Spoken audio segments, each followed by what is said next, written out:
Hey guys, and welcome to our next video. In this video series, we're going to start looking at handling data.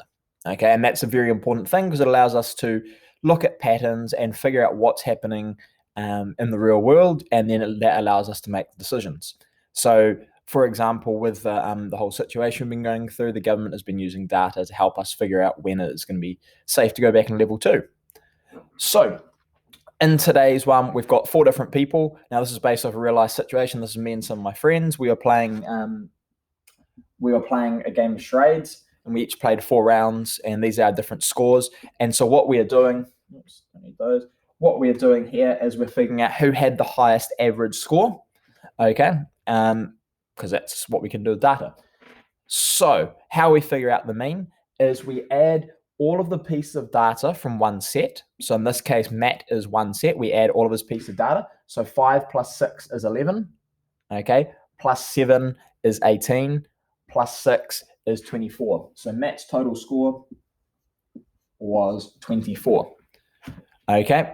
And then after we've added all our pieces of data together, okay, and we've got our total, we divide our total by the number of pieces of data there were. So in this case, there were 4 pieces of data, okay? So we go 24 divided by 4, which equals 6. So Matt's mean equals 6.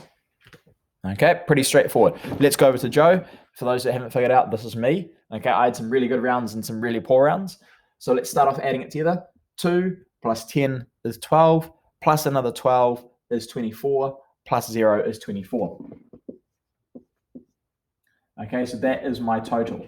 Now, some of you will be looking at that going, oh, so you got a 0, we don't add that round. No, you still count the round, okay, because that is part of the data set.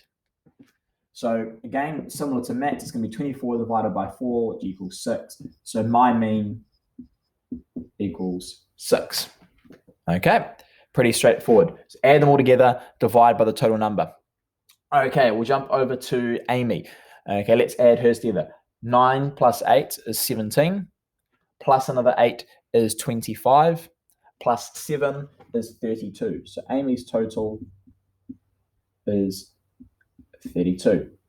We then go 32, and we divide it by the number of pieces of data there were. In this case, for everyone, it is 4. Okay, so we go 32 divided by 4. 32 divided by 4 equals 8.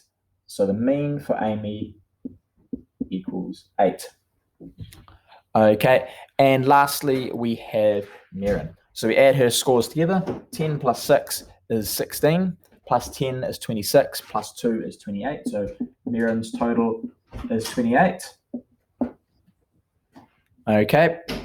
And then what we do is same thing, we go 28 divided by, and in this case, again, it's 4 because we got 4 pieces of data, 28 divided by 4, which equals 7.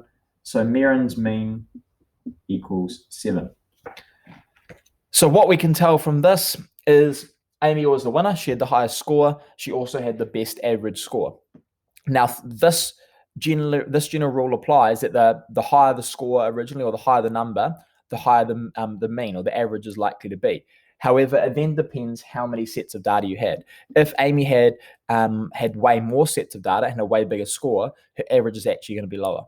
So have a go with the work, experiment with it. Maybe try figuring out some averages of your house, like maybe you could figure out the average number of pieces of fruit people eat and figure out who eats the most, all those kind of things. So have fun, do your work, and ask any questions as we're going along. Thanks, boys.